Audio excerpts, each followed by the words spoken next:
Hi again. By now, you've filled in most of your project charter, the summary, goals, and deliverables, scope, benefits, and costs.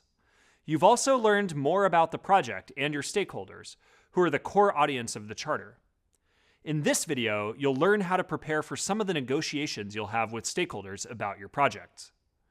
We'll spend some time exploring stakeholders' individual interests, involvement, and contributions to the project.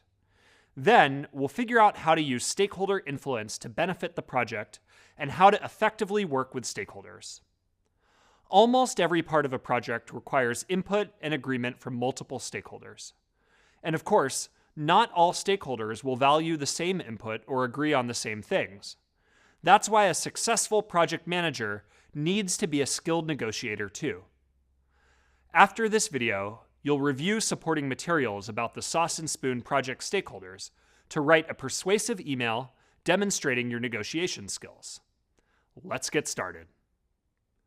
As we discussed earlier in the program, some common project aspects that are negotiated during the course of a project include scope, costs and benefits, timeline, success criteria, roles and responsibilities, and resources. This is another reason getting aligned with stakeholders early on is helpful. Good alignment can help prevent some of these types of negotiations down the road. Early in the project, it's important to agree on the scope. Take note of how PETA focuses on securing stakeholder buy-in for that. And it's good to remember that a lot of the skills she'll apply here will be useful to negotiating other elements throughout the project's lifecycle, whether that's the budget, timeline, or product requirements. You'll prepare for this and future negotiations by creating a stakeholder analysis. The stakeholder analysis is a visual representation of all of the stakeholders. It helps you understand who your stakeholders are, what their priorities are, and how they prefer to communicate.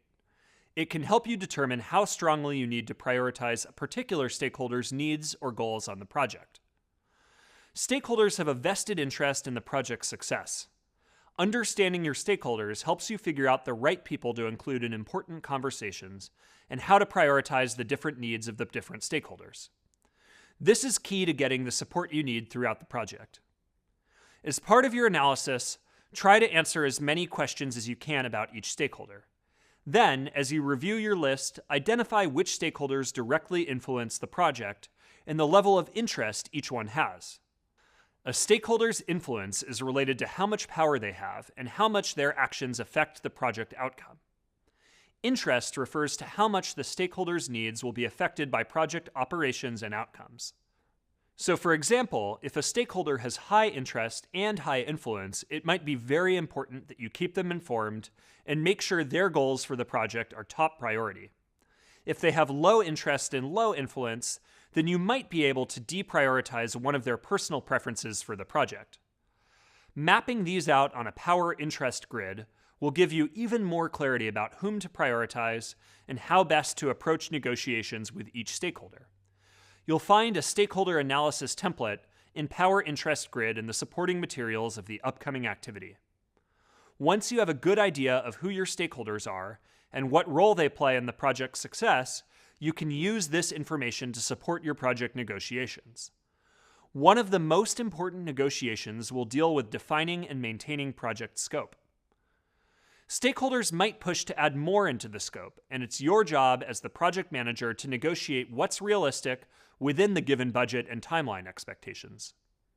Okay, let's review. Some common project negotiations you're likely to have with stakeholders include aspects of the charter, like costs and benefits and success criteria, as well as other project aspects, like roles and responsibilities and project resources.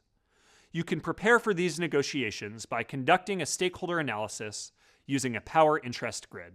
Coming up, you'll review supporting materials and complete a stakeholder analysis for the Sauce and Spoon tablet rollout. After you complete the activity, meet me in the next video.